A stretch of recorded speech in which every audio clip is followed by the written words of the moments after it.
देवगड हापूसच्या नावाखाली कर्नाटकी आंब्याची विक्री. सिंधुदुर्गात सध्या फळांचा राजा आंब्याचा हंगाम जोरात सुरू असून बाजारपेठांमध्ये हापूस पायरी केशर आंब्याची मोठ्या प्रमाणात विक्री होते आहे.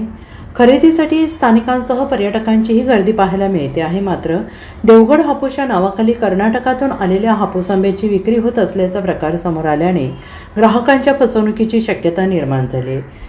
सिंधुदुर्गातील हापूस आंब्याला देवगड हापूस म्हणून GI मानांकन मिळालेलं आहे. आकाराने गोलसर, किंचित लांबट, पिवळ्या लालसर छटा, पातळ साल आणि खास सुगंध आणि स्वाद ही देवगड हापूसची प्रमुख ओळख बनली आहे.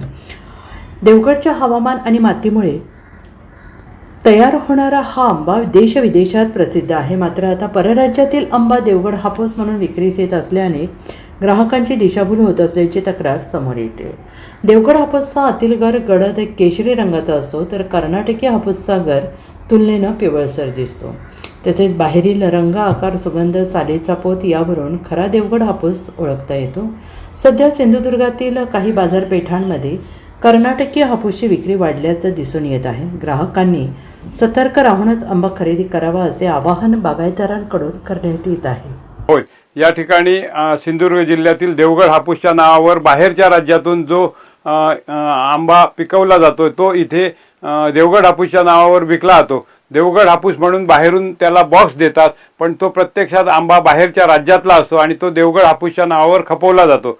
खरं म्हणजे हे वास्तविक पाहता हे चुकीचं आहे, कारण देवगड GI नामांकन हे फक्त आपल्या सिंधुदुर्ग आणि रत्नागिरी जिल्ह्यातील लोकांसाठीच आहे किंवा बागायतदारांसाठी आहे. आणि त्याला GI नामांकन जे मिळाले त्याला संपूर्ण म्हणजे त्याला आणखी टॅगिंगची सुद्धा व्यवस्था केलेली आहे. परंतु त्या असंही असताना आपल्या जिल्ह्यामध्ये सुद्धा बाहेरच्या राज्यातून येऊन इथे आंबा विकला जातो आणि सगळ्याच लोकांना ह्या हापूस आंब्याबद्दल, देवगड हापूसबद्दल जी काय वैशिष्ट्ये आहेत ती माहीत आहेत असं नाही आणि त्यामुळे ते लोक, बाहेरचे लोक येऊन त्यांना फसवत आहेत.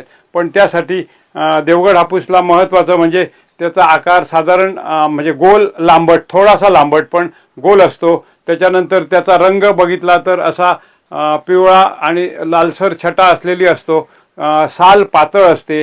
त्याचा स्वाद एक वेगळा असतो म्हणजे आणि मांसल भाग सुद्धा चांगला असतो. आणि असं असताना लोकांना त्याबद्दल पूर्ण माहिती नसल्यामुळे ते लोक फसत आहेत आणि बाहेरच्या राज्यातले लोक देवगड हापूसच्या नावावर तो आपला आंबा आणून विकत आहेत. खरं म्हणजे हे चुकीचं आहे. यासाठी शासकीय यंत्रणा सुद्धा आज सतर्क आहे आणि त्यामध्ये जो कोण असा बाहेरच्या राज्यातून आंबा इथे GI म्हणजे देवगडच्या नावावर विकत आहे त्याला सुद्धा खरं म्हणजे पनिशमेंट झाली पाहिजे असं आम्हाला वाटतं.